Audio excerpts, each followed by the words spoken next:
Wedaran 7. Kebahagiaan sejati. Wedaran sastra genre terus berlanjut. Dewi Sukesi masih memiliki dahaga jiwa yang perlu disirami air kebijaksanaan. Senyatanya memang masih banyak hal yang hendak diuraikan Resi Wisrawa. Sastra genre sebagai hasil pencerapan rasa sejati terhadap kasunyatan jagat raya tentu tak terbatas. Wedaran kepada seseorang disesuaikan dengan wadah atau tingkat kesadarannya. Dewi Sukesi memulai perbincangan dengan bertanya tentang kebahagiaan. Bapak, pada umumnya orang mengejar kebahagiaan. Segala yang dilakukan pasti terkait dengan hasrat mengejar kebahagiaan. Tapi sayang sekali, hanya sedikit orang yang berbahagia. Mengapa demikian, Bapak? Apakah orang-orang itu keliru memahami kebahagiaan? Apakah cara mereka keliru dalam menemukan kebahagiaan? Pertanyaanmu menarik, Sukesi. Mari kita bahas apa itu kebahagiaan. Kasinggihan, Bapak. Kelemahan mendasar banyak orang adalah ketidakmampuan membedakan kebahagiaan dan kesenangan. Kebahagiaan memancar dari dalam diri, sementara kesenangan muncul dari hal-hal luaran yang diinginkan manusia. Orang bisa berbahagia tanpa mendapatkan kesenangan. Sebaliknya, orang yang penuh kesenangan belum tentu bahagia. Tentu saja banyak orang yang tertipu dirinya sendiri ketika membayangkan bisa meraih kebahagiaan dengan mengejar berbagai kesenangan. Kesenangan muncul dari terpenuhinya hasrat ragawi atau ambisi pribadi.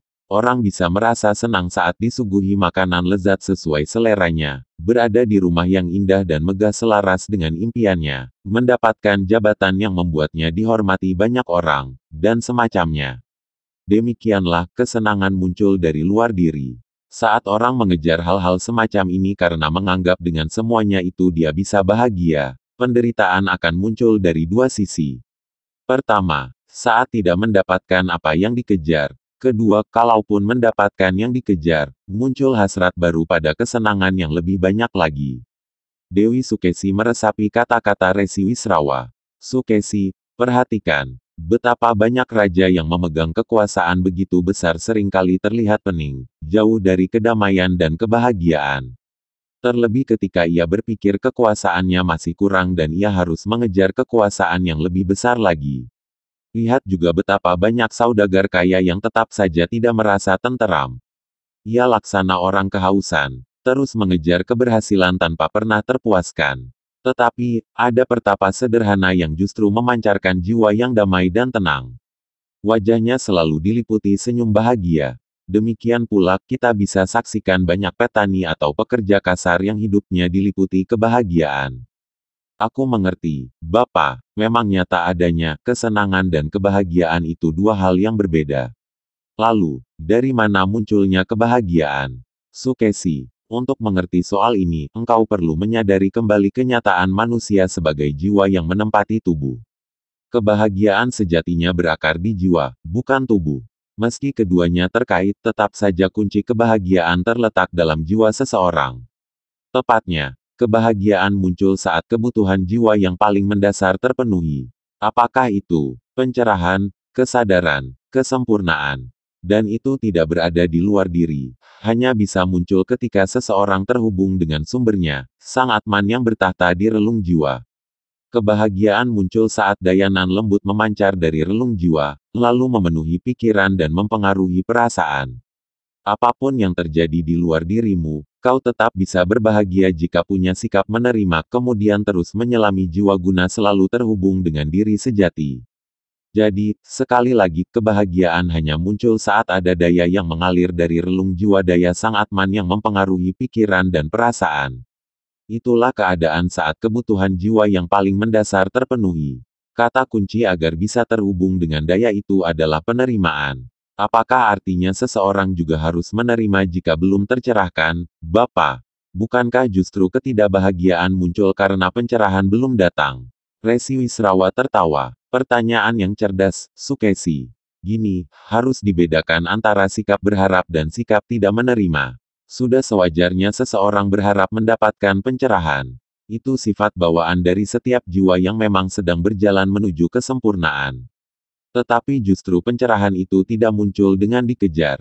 Pencerahan yang membawa kebahagiaan muncul dari laku yang tak pernah berhenti dalam menggembleng diri.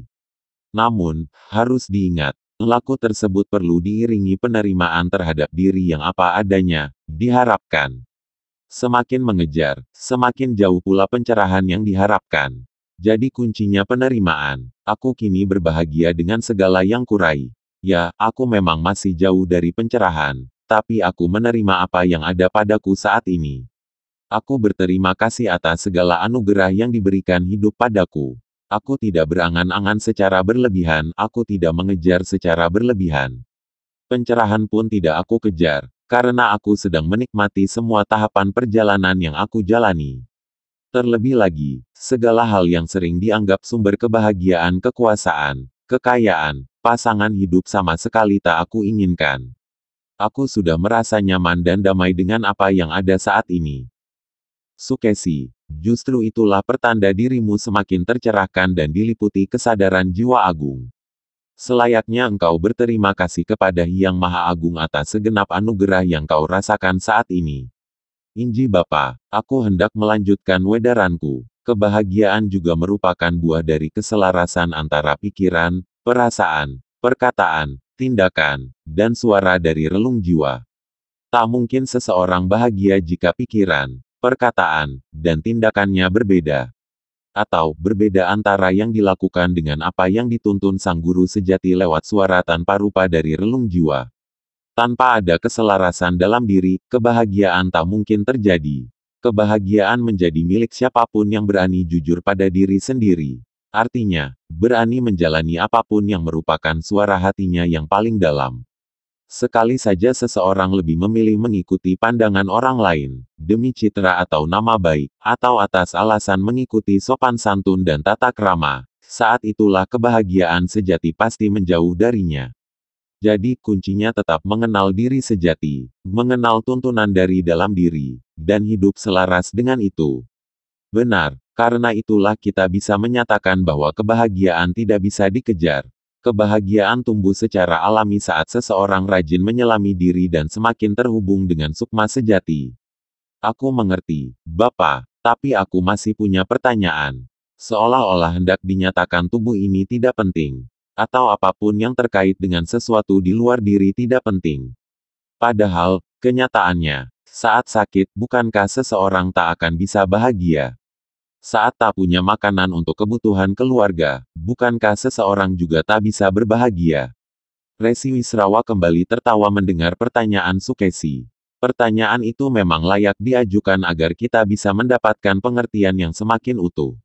Sejenak Resi Wisrawa berdiam, lalu melanjutkan, Sukesi, pernahkah engkau mendengar istilah bahagia dalam kesulitan? Inji pernah, Bapa, tapi aku kurang mengerti artinya. Bagaimana mungkin orang bisa bahagia di dalam kesulitan? Saat mendiami tubuh dan hidup di bumi, tentu saja sang jiwa memiliki beragam kebutuhan agar kehidupannya terjaga. Mulai dari sandang, pangan, papan, hingga segala kebutuhan lainnya.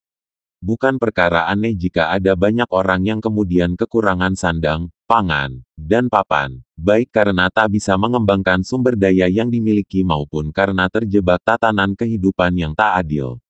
Tapi lihat, ada orang yang tetap bahagia dalam keadaan sulit. Ada pula orang yang gelisah luar biasa dalam keadaan yang sama. Jadi, soal bahagia atau tidak tetap bergantung dari cara seseorang menyikapi tantangan kehidupan. Nyatanya, ketidakbahagiaan kita tak mengubah apapun. Bahkan semakin meningkatkan kesulitan kita. Namun, seseorang yang memilih untuk menyelami dirinya dalam keadaan apapun akan menyadari masih banyak anugerah yang diterima. Sama saja dengan soal sakit tubuh. Tentu itu bukan hal yang kita inginkan. Maka sewajarnya setiap orang memelihara tubuhnya agar tidak sakit.